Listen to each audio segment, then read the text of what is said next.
The sound of dirt hitting the coffin had a muted tone, fitting the gloomy day. I stood there listening to the minister offer comforting words to those who were grieving while holding my daughter's hand. Her husband stood just behind us, resting his hand on my shoulder in a gesture of solace. My son stood next to me, his girlfriend by his side. At 49 years old, I never imagined I'd be standing at a graveside burying my wife. Deep down, I'd always believed that I would be the first to pass, given my line of work and lifestyle. I assumed I'd be an old man when that happened. I felt old, ancient on the day of her funeral. Afterwards, there was a reception.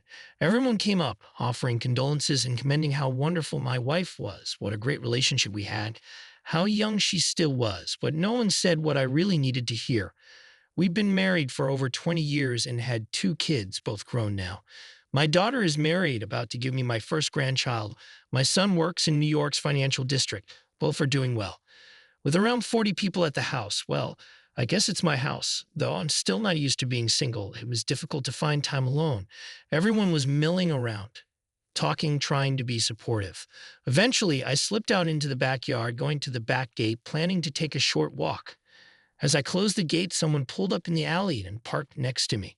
It was Hannah, my wife's younger sister, the last person I wanted to see at that moment. You see, I partly blamed Hannah for my wife's death. Maybe that's not entirely fair to Hannah or to my wife, but in my mind, if Hannah had kept her so-called interests to herself, Sarah, my wife, would still be here. I let Hannah know I was stepping out for a walk, that everyone was inside, and that people had mentioned her. I didn't smile or invite her along, I just stated the facts. I really wanted to get away, certain Hannah would try to tag along, though I should have known better. She breezed right past me and headed into the backyard. She'd always been that way, fixated on her own agenda.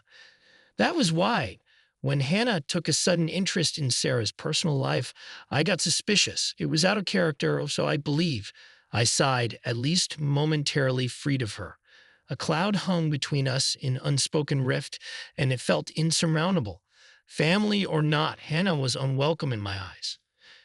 It's a long story how everything happened and led up to that day at the grave. Life continues like a river, always flowing onward. But here's my story. Here's what happened in my life. Sarah and I met after college at her workplace. I'd gone to the insurance company where she worked to renew my home and auto policies. She was the agent assigned to my case. I found myself inventing excuses to drop by, hoping to see her. Eventually, I grew bold enough to ask her out, and after months of dating, we realized we were deeply in love. We got married, had 2 children, and for almost 2 decades, we were incredibly happy. Then 2 years ago, things started changing. I'd never have suspected that, in hindsight, Hannah's presence would be so destructive. Hannah began to insert herself into Sarah's life, supposedly to help Sarah branch out and grow. Maybe she had good intentions, but Hannah's version of help came in the form of constant outings. It began with Wednesday girls' nights, then became Wednesdays and Fridays, and eventually Wednesday, Friday, Saturday. Hannah was always coaxing Sarah to live a little. Suddenly, Hannah was spending more time with Sarah than I was, and not in a casual sense. She dominated Sarah's evenings. If I tried to plan a nice dinner with Sarah, it conflicted with Hannah's schedules. If I wanted Sarah home, Hannah whisked her away. It got to the point where I felt pushed aside. Every time I tried to talk to Sarah about it, she'd get defensive.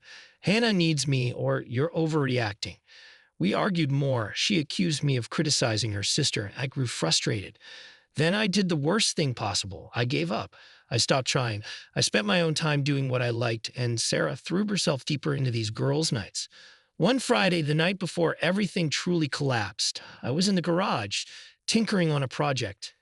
Sarah and Hannah had left at about 6:30. I prepped my own dinner, ate in the garage, listened to some music, and worked until nearly 11 o'clock. When I finally went inside, I expected Sarah to be in bed. Instead, she hadn't come home yet. A blinking light on the phone told me there was a message. Her voice came through, "Hey, I'm crashing at Hannah's place. Too late to drive home safely. See you tomorrow. Sorry." She didn't even sound apologetic. Then I heard male voices in the background. My stomach churned. I dialed Sarah's cell. A man answered, said she was busy. I told him I was her husband. He hung up. I tried calling again, growing more anxious. No response. Eventually, I decided to drive to Hannah's house, but no one was there. Exhausted and furious, I gave up. Went back home, poured myself a drink, and brooded. Next morning, still with a headache, I waited. By mid-afternoon, Sarah came back. She wore a dress I recognized, one she only used for special occasions. She looked more put together than usual. My anger rose, and I confronted her about the phone call, the man who answered what was going on. She sat down, missed the chair, and fell to the floor in tears.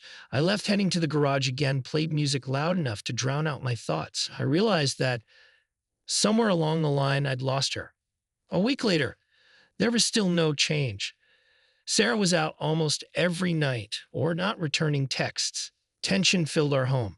My son, Daniel, who lived a couple hours away, sensed trouble and called. I told him his mother and I were on rocky ground. My daughter had just gotten married, so she was a bit out of the loop. Everyone recognized something was wrong, but I had no answers. Finally, Sarah just vanished. She took her clothes and left one evening. The next day, I tried to track her down. I phoned Hannah, who sounded truly surprised. I thought she was with you.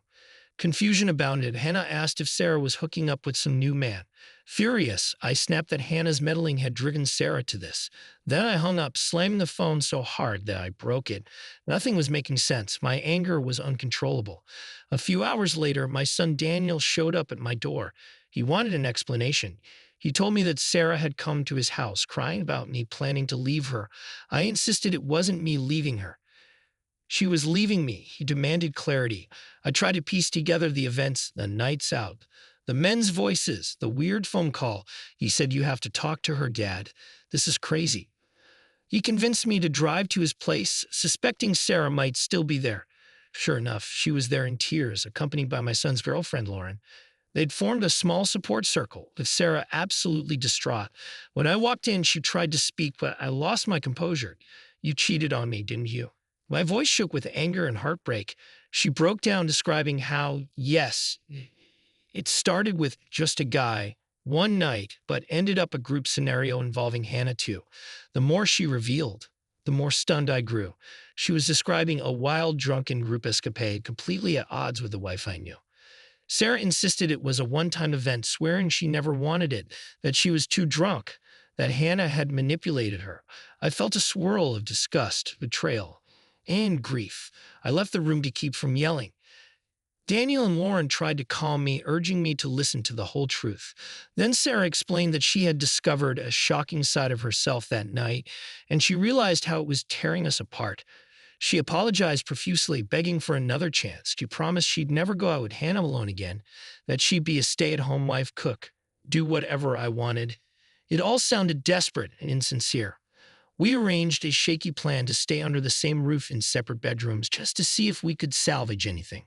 Lauren advised that separating in the same house might actually help us heal or decide to divorce with clarity. In the days that followed, Sarah came home. We coexisted tensely. Then tragedy struck. A couple of months into our attempt at reconciliation, Sarah started feeling ill. She went to the doctor, who diagnosed her with advanced cancer. Our tenuous marriage issues suddenly took a back seat to her failing health. The heartbreak of her betrayal got overshadowed by her medical ordeal. Within a short time, Sarah's condition worsened. Our kids and I rallied around her.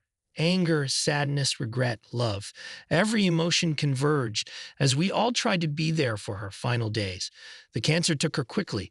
She passed away with me and the children around her. My anger toward Hannah never fully faded. I blamed her for pushing Sarah into destructive choices that led to such heartbreak. But the truth might be more complicated. Sarah's secrets, my inattention, Hannah's influence, all intertwined. In the end, we lost precious time together. And that's how I ended up at the funeral, hearing dirt fall on Sarah's coffin, wrestling with regrets. Life can be deeply unfair. Even after a betrayal, I still loved her, and losing her to cancer felt like a second, harsher blow. Standing by the gate after her funeral, I saw Hannah arrive. I told her nothing, just left for a walk, wanting distance, because in my heart, no matter what I forgave or didn't forgive, I couldn't bring Sarah back. And that's the story of how we ended as two souls lost, with anger in my heart and a funeral that came too soon. Yet I'm trying my best to keep moving like a river flowing always onward.